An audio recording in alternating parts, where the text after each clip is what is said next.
Bonjour à tous. Nous sommes en train d'explorer ce que l'on appelle dans l'enseignement du Bouddha les 4 illimités. Ce sont 4 qualités, 4 qualités de l'être, 4 qualités de l'esprit qu'il nous faut développer pour dépasser nos obscurcissements, nos limitations, nos jugements. 4 états d'esprit, on va le voir, assez radical, dans le sens où ils viennent questionner nos habitudes, nos habitudes profondément ancrées. Et on les a déjà nommés lors de notre dernière rencontre, l'amour, la compassion, la joie et l'équanimité. Mais pour des raisons pratiques, on va le voir, nous commençons par l'équanimité. En tout cas, c'est le grand sage bouddhiste tibétain Patrul Rinpoché qui propose dans la mise en pratique des 4 illimités de commencer par l'équanimité. Pourquoi on commence par elle? Parce que cet entraînement nous amène à une attitude d'esprit très spacieuse. C'est-à-dire, on crée un espace dans l'esprit. On va le voir, l'amour est en lien avec le bonheur des êtres, la compassion est en lien avec la souffrance des êtres. Ici, il s'agit de prendre conscience de nos limitations et de déjà nous ouvrir. Il y a quelque chose d'une certaine façon de plus accessible, plus facile sur base de l'équanimité de développer ensuite l'amour et la compassion. La façon dont l'équanimité est définie traditionnellement, c'est par cette phrase-ci: puissent tous les êtres demeurer dans l'égalité, sans attachement envers leurs amis et sans aversion envers leurs ennemis, ou envers les êtres qui sont proches ou éloignés. Je vous le disais, c'est une attitude assez forte, assez radicale. Là, on sent bien qu'il s'agit de dépasser nos attachements, nos inimitiés. En tout cas, dans l'entraînement à l'équanimité, c'est ce qui va être ces différentes afflictions, c'est ce qui va consister dans le matériau de travail. Avant de définir plus avant l'équanimité, il faut dire que il ne faut pas la confondre avec l'indifférence. Équanimité et indifférence sont radicalement différentes.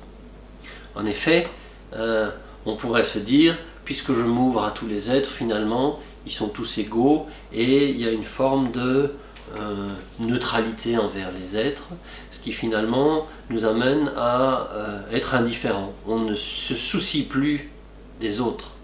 Mais en l'absence de ce souci des autres, comment voulez-vous qu'un état d'esprit fertile ou positif puisse se développer? Donc l'équanimité n'est pas l'indifférence, elle est plutôt un état d'esprit d'acceptation, d'ouverture, qui transforme les afflictions partisanes, nos partis pris, en une affection envers les êtres. Donc l'équanimité n'est pas une indifférence, elle est au contraire une conscience accrue des autres et qui est liée, on l'a dit déjà, à une acceptation chaleureuse des autres. Autre chose encore avant d'aller plus en détail, dès l'instant où on parle d'équanimité, on se demande que faut-il faire? En fait, l'équanimité ne se traduit pas dans un premier temps dans l'action, mais dans un état d'esprit. C'est un travail sur la façon dont nous considérons les autres, dont nous percevons les autres, et à partir de ça, naturellement, l'action va se décliner. Donc l'entraînement est celui-ci. Le point de départ est évidemment déjà de cultiver un état d'esprit détendu dans la vie quotidienne, ça c'est le fruit de la méditation. Et le propos est de ne pas réagir instantanément à ce qui se passe et de ne pas catégoriser automatiquement les choses en bon, mauvais, bien ou mal. Au contraire, l'équanimité c'est un état d'esprit qui est attentif, on pourrait dire, au relief de chaque situation, aux caractéristiques particulières de la situation, et on ne perçoit pas les situations de façon uniforme, ce que l'on pourrait croire en parlant d'équanimité, mais plutôt d'être bien conscient des sensations et des émotions que les situations génèrent, ces sensations, ces émotions qui nous habitent, sans essayer de les fixer, sans essayer de les nommer. C'est là la porte d'entrée de l'équanimité.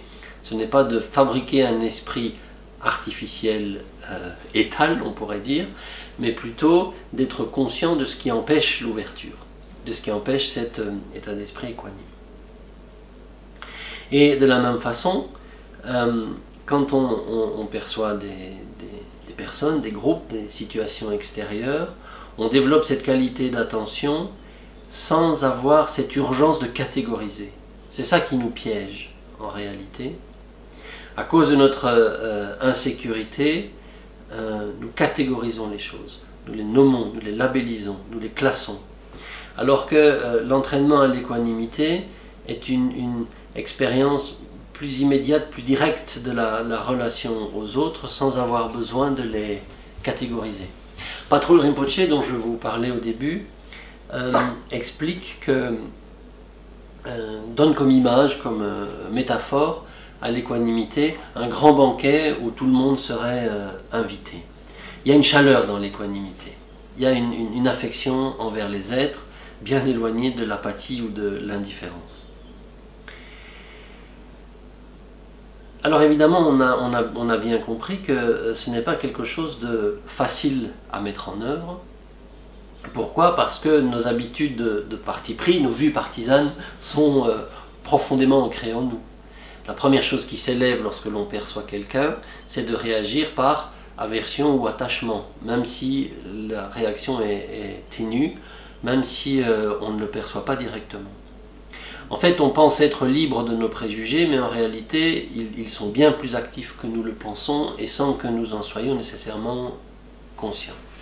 Donc, encore une fois, le développement de l'équanimité va passer par un examen de nous-mêmes, une conscience de nous-mêmes. On continue cet entraînement-là. Et cette honnêteté du regard sur nous-mêmes va nous amener à prendre conscience de nos habitudes, de nos partis pris, et petit à petit de ne plus les suivre, de ne plus y succomber et d'avoir un regard beaucoup plus direct, beaucoup plus immédiat envers les êtres, au-delà de nos partis pris partisans. Il y a du travail, ce n'est pas simplement une tolérance de surface, mais c'est une profonde transformation de nos habitudes et de nos tendances. Et il y aura un double regard, d'une part une équanimité intérieure, c'est-à-dire être conscient des différentes expériences qui s'élèvent en nous, sans les rejeter, sans les suivre. On connaît bien, on a appris ça avec la méditation, mais on pourrait dire poser un regard équanime sous nos propres états d'esprit, et puis une équanimité extérieure, c'est-à-dire d'éprouver cette même acceptation, affection envers les autres, quelle que soit la personne face à laquelle on est. L'entraînement va être progressif, on va commencer avec les personnes qui nous sont chères, personnes de plus en plus éloignées, éventuellement des ennemis si on en a, et les êtres dont on ignore même l'existence. Et s'entraîner à cet état d'esprit, on pourrait dire ouvert, qui va petit à petit révéler nos habitudes partisanes et que l'on va pouvoir progressivement dépasser. Et cela, il ne faut pas se tromper, ça va donner place à une intelligence, un discernement, une intelligence des situations. Une fois que l'on s'est entraîné à cette ouverture d'esprit, à ce moment-là, on va pouvoir développer, s'entraîner à l'amour d'une part et à la compassion d'autre part. Là, il y a encore un ordre. On commence par l'amour et on continue avec la compassion, mais ça, nous le verrons lors de nos prochaines rencontres. Bonne réflexion.